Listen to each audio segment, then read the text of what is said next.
history of the amphitheater. Various amphitheaters can be found across the world, ancient and modern ones, and are and have been used for venues, performances, and sports. The story of the amphitheater and its spectacles, from their origins to the pinnacle of their development and into the decline and eventual fall, provides a unique insight into the evolution and fall of the Roman Empire itself. Our intention is, after this video, you, the viewer, can walk away with a thorough knowledge of the amphitheater. You will know it inside and out, from the arena to the top of the canvases. You will gain insight into the Roman mind and see why they were drawn to these spectacles of sports for centuries. By studying the amphitheater, you will learn various aspects of the amphitheater, like how many people it could accommodate. Finally, we will be presenting a comparison between modern stadia and their ancient counterparts. The amphitheaters have had multiple uses over the last centuries. The first historical references that exist concerning gladiatorial combats are from the First Punic War. The origins of these spectacles originated from the Samnites of southern Italy, Campania and Lucania, whom then later passed on the tradition to the Etruscans. The gladiatorial combats originated in 264 BC when 3 pairs of gladiators fought simultaneously during a public funeral. Human sacrifices were nothing new for this time period, as we can see in Homer's Iliad. During the funeral of Patroclus, Achilles sacrifices multiple Trojans. Combat to the death became a tradition for funeral rites, as a gladiator's military prowess and success in battle conveyed absolute glory to himself, his family, and the nation. These combats made a profound impact on the public who attended these funerals, and they became later in time increasingly popular. Later in the Republic, the Roman families would compete against each other for political positions, and the funeral rites became a sort of bribe for political support.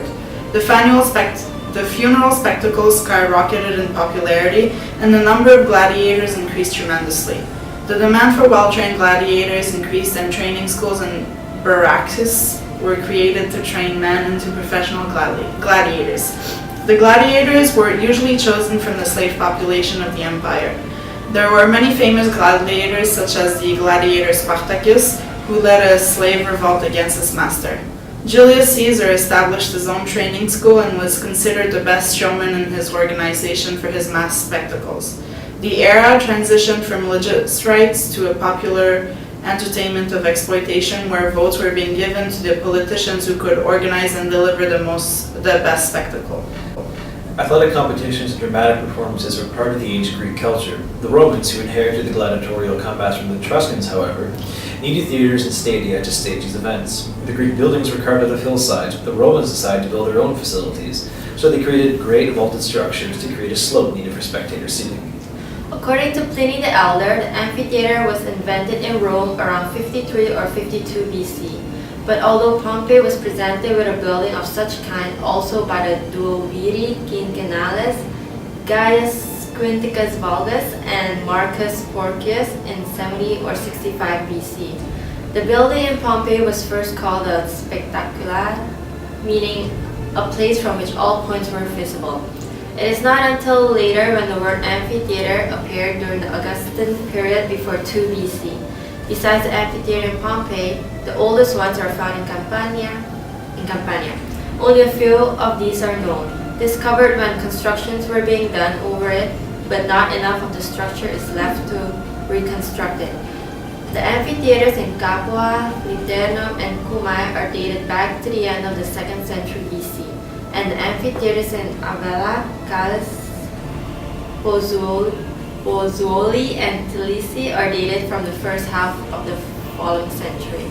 Gaius Scribonius Curio built the first architectural form known as the amphitheater in 52 BC, when he constructed an ingenious theater/amphitheater for the funeral spectacle of his father. He constructed 2 full-scale wooden theaters back-to-back, where spectators would come and watch the tragedies or comedies on either theater stage. The twin theaters would then rotate on 2 massive pylons and join together to become one amphitheater, and gladiatorial combats and athletic competitions would then take place. Another example of an early theater would be the Theater of Marcellus in Rome, built in a semicircle, and it could accommodate up to 11,000 people. Enough of the original construction has survived to be used, first as a medieval fortress and then as a Renaissance palace. Only the 2 lower levels remain, which were changed to housing. The 3rd level, which is made of wood, disappeared over the years. It is hard to determine when the earliest amphitheaters were built, as most of them have suffered enormous damage over the years and are not fully intact.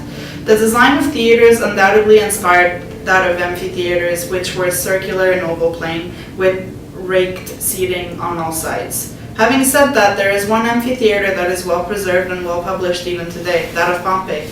The amphitheater at Pompeii, dating from about 80 BC, was built so that the seats at one end of the oval could be supported on rising ground. The volcanic ash from Mount Vesuvius has protected it and left it intact until it was excavated years ago.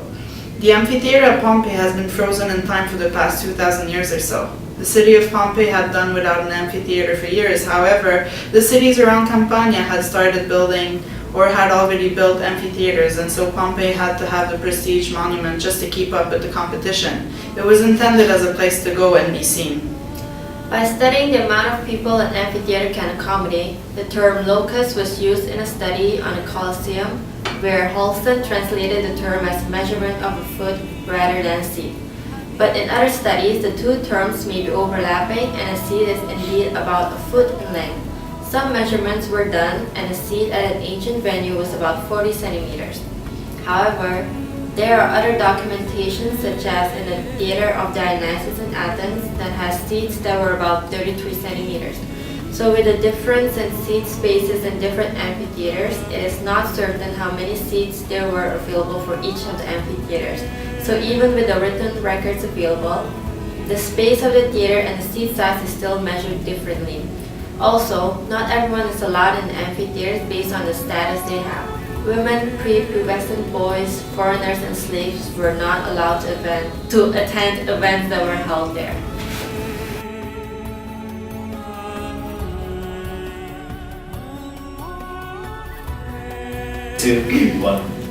The amphitheater at Pompeii is located at the southeastern corner of the city. Constructed around 70 BC, the amphitheater was used for meetings, recreation, and political or commercial negotiations. The building was divided into three sections. Imacavea, the front row, that was for aristocratic citizens, and the Medea and the Summa were for the rest of the citizens, and it could accommodate up to 20,000 people. The amphitheater consists of an arena that was dug into the ground about 66 meters long. An arena wall that was probably decorated with frescoes or with marbles about 18 meters high. Two tunnels on each opposite side that gave access to chambers that were used to hold props or as a waiting room for the gladiators. They used the spoil of the arena excavation to construct a stone seating all around the arena. A series of tunnels and stairs gave access to the seating area from the outside. The higher class would sit in the section closest to the arena, and the lower classes would sit behind, and so on. The seating arrangements in the amphitheater reminded the citizens that social order and dominance was present.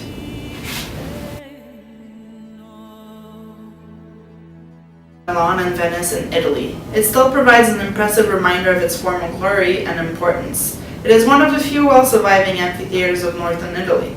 This amphitheater, just like the Colosseum, consists of 3 stories, and the style consists of rustic masonry, which was quite popular in Rome during the reign of the Emperor Claudius.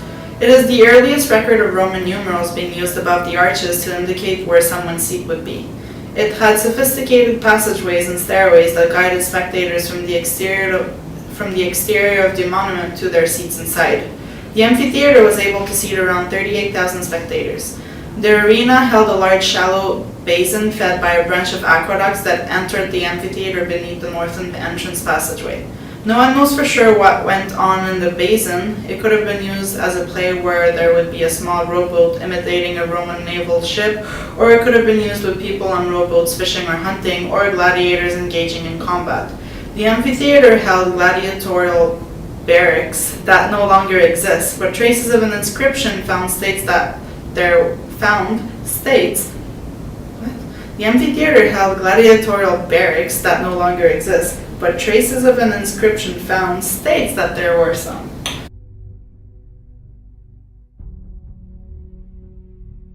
The amphitheater of El Degem is located in the ancient city of Thesandrus in the central region of Tunisia.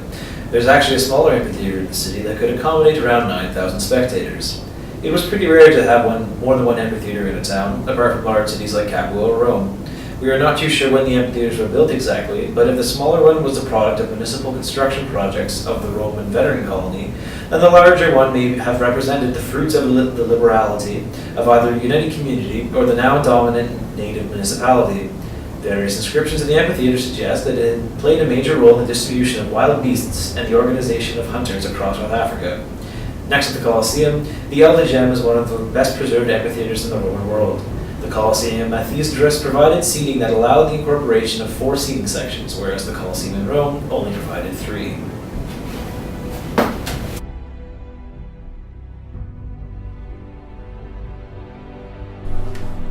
When someone asked, name one example of Roman amphitheater, most people would reply, the Colosseum. The greatest of the amphitheaters was the Flavian Amphitheater in Rome, also known as the Colosseum. The words the Colosseum convey both the majesty and might of the Roman Empire. It dominates the space it occupies, towering above the surrounding streets and buildings. It is a symbol and a metaphor of the imperial might of the Roman Empire that dominated the ancient Mediterranean world.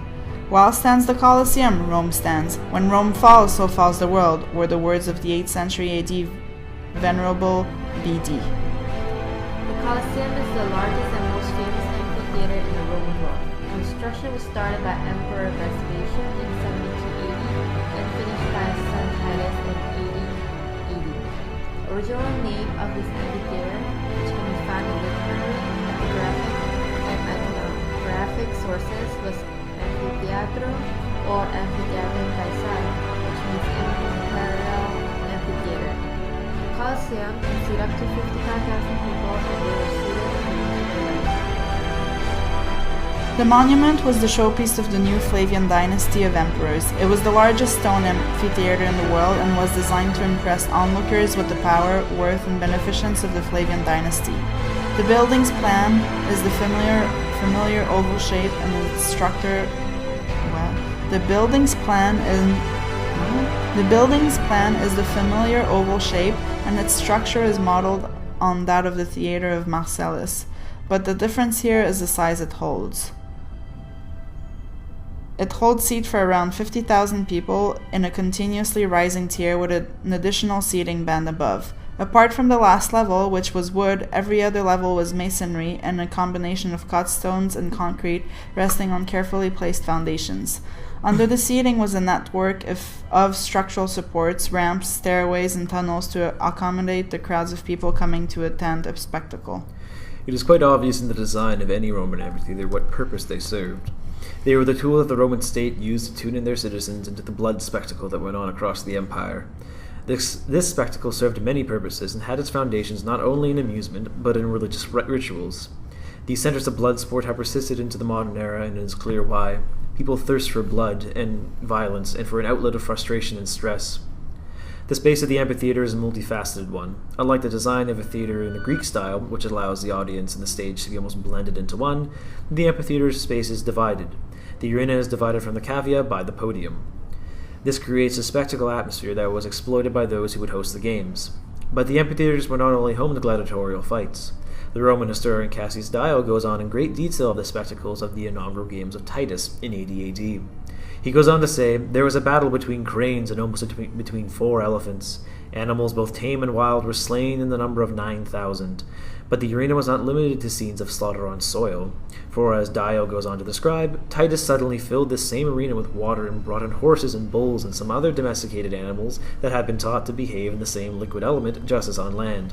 He also brought in people on ships who engaged in a sea fight there. This goes to show the lengths that Rome's emperors would go to impress and entertain. Let us now go back to the Colosseum. By recognizing the placement of the structure, this will aid us in understanding what role it played. If you look at a map of modern Rome, you can see the Colosseum stands out. It was situated along the Via Sacra and is not far from the Roman Forum. Using the site of Digital Augustus in Rome, which is an ongoing mapping project that brings the ancient city in the time of Augustus, along with maps of the later imperial Rome, to life. We can see that the Colosseum is also within sight of the Palatine Hill, another epicenter of the city. It is clear that this shows the significance of the building and its functions. Many others predating the Colosseum are sprinkled around the Roman Empire. Other well-known sites include Capua, Aratia, Burgdalia, and even as far flung as Chichester in the United Kingdom. This widespread use of amphitheaters shows that as in the time it was ingrained in the Roman identity, and as discussed, They acted as a way to entertain and subdue the population. The one at Cirencester, for example, measured 49 by 41 centimeters. The seating area was covered in shallow terraces and was supported by dry stone walls of limestone. Though this arena doesn't stand up to the Colosseum in comparison, it is still a testament to the reach of Rome and her spectacles. The area under the arena floor was a labyrinth of passageways and chambers for gladiators, beasts, and machinery to serve as the spectacle above. The Colosseum is linked with savage and cruel entertainment, including fight to the death by gladiators and the persecution of Roman Christians. The amphitheater did not have any direct ties to any religion. However, the amphitheaters were used for gladiatorial combats, while the forum was used for the processions and events, and the theaters were used for plays and music. Though the amphitheater didn't have any religious ties, the gladiator did come from funeral practices of the Etruscans. The practice was known as munus, or duty, which was paid to a dead ancestor. The first record we have of such games or practices occurring within Rome was in 264 BC, held by Decimus Junius Brutus. This shows us the long history leading up to the spectacle games of Titus or Commodus. This switch from the ceremonial to the spectacle goes hand in hand with the intent of hosting the games. It no longer became part of honoring a lost family member, but became part of the political machine of Rome. Emperors would invest large amounts of money into these games, not only to solidify their popularity with the masses, but also to create a legacy through the games.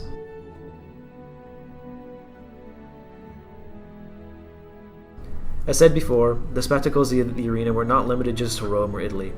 Recent archaeological discoveries have placed our friend the gladiator as far away as Britain.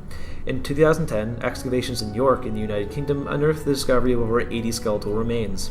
Archaeologists and anthropologists believe that these remains belong to those who died in the arena. One of the skeletons is missing his head. The teeth marks denote the presence of a large carnivore, either a lion or tiger. Other skeletons show signs of hammer and blunt weapon blows to the head, a trademark sign of a violent death or execution. This great distance from the epicenter of the empire goes to show how well ingrained into the Roman identity these places of sport were. While some may range in grandeur and spectacle, it is clear that the blood-sworthy arena was well endowed in the Roman psyche. Other provincial sites that had large gladiatorial sites include Carthage, which had the remains of animal spectacles that went on, even that of those that are called the Numidian bear. This incorporation of animals in the spectacle is commonplace. Much like our modern society's obsession with cats on the internet, the Roman spectator loved the use of animals in the arena. Again, this is depicted in Gladiator, when the main character fights off tigers and another gladiator. This set-up fight in the movie is not entirely fictitious. There are many one-sided fights throughout the history of the games. Sometimes an unarmored criminal would be pitted against a heavily armored gladiator. Sometimes a one-sided fight can be an entertaining one. We can still see this as blood sport nowadays. The wrestling matches of legends such as Hulk Hogan or Macho Man Randy Savage were set up and staged so that the crowds favored the day would be victorious. We can still see the amphitheater playing a role in blood sports today. In Canada, our blood sport has taken on a new form in hockey, lacrosse, and football, just to name the big ones. It is clear why we love these sports. Humans still need to have an outlet for anger, frustration, and a want for detached violence. We live for the thrill of the sport. We watch races for the crashes, hockey for the big hits, or soccer for those epic feigns. But where do these sports take place? The arena. One of Canada's largest amphitheater is in Fort William Historical Park, located in Thunder Bay, Ontario. The amphitheater was built in 2008 and can hold many small or large events and is capable of hosting many different events at the same time. It is also a year-round venue where it can feature 6 regulation-sized hockey ice services.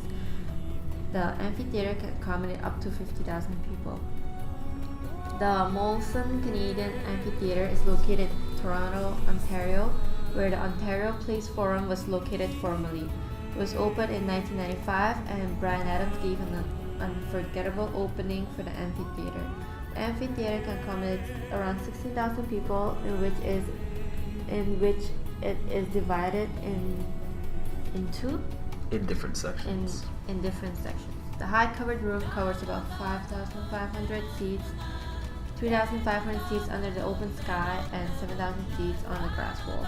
And for unreserved seating, there are about 10,000 seats available around the floor plane.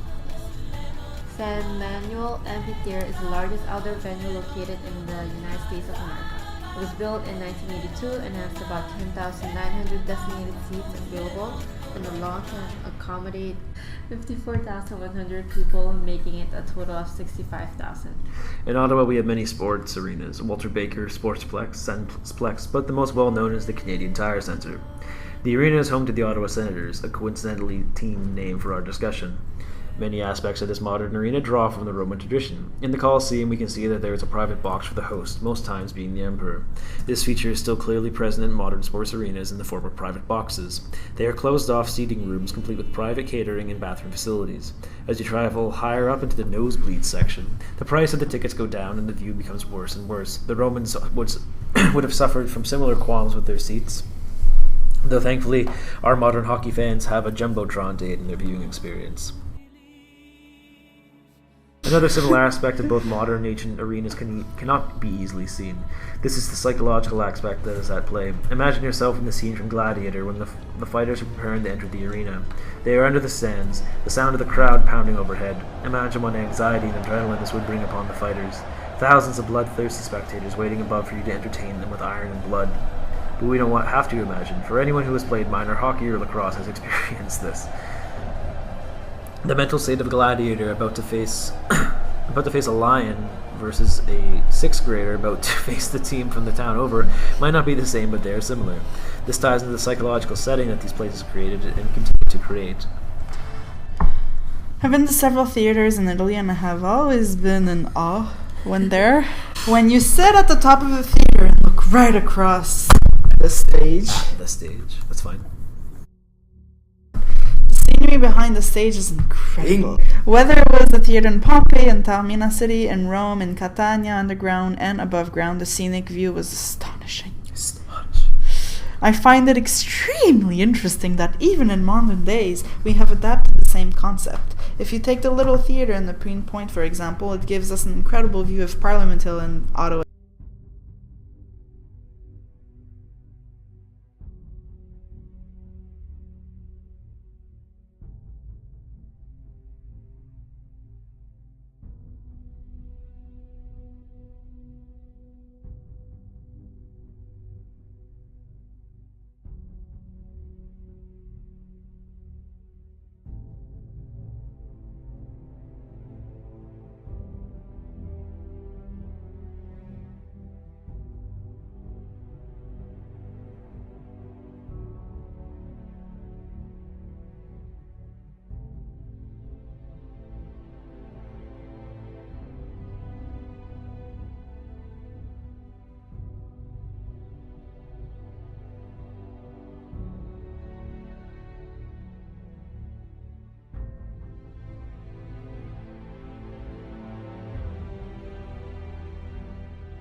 The scenic view has always been of great importance to us now and then. The theater aspect has always been applied to classrooms and universities, where the professor stands on the stage and presents his lecture to the students sitting all around him.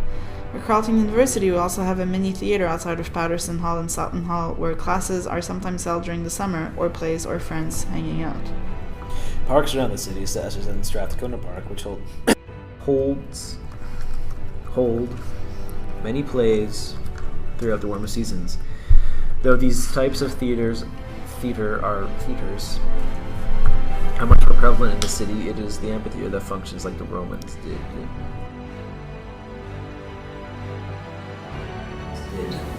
Amphitheaters seem to be very popular in blockbuster movies. When you think about a movie that featured an amphitheater, immediately you would think of Gladiator. It features the Roman Colosseum at its peak and luxurious grandeur. The movie depicts the Colosseum in Rome, but it was actually filmed at the Colosseum in El Gem. The Colosseum in Rome is very protected, and the only movie crew so far that has been able to go and film inside the theater was for the movie Jumper. The crew was allowed a whole 3 days of filming, where this had never happened before. Of course, there are several plays and concerts that are held in the Colosseum, but never a movie until Jumper. This popularity that comes from the amphitheater is a testament to the role it played in spectacle. The mere sight of it conjures to the mind the power of Rome and her emperors.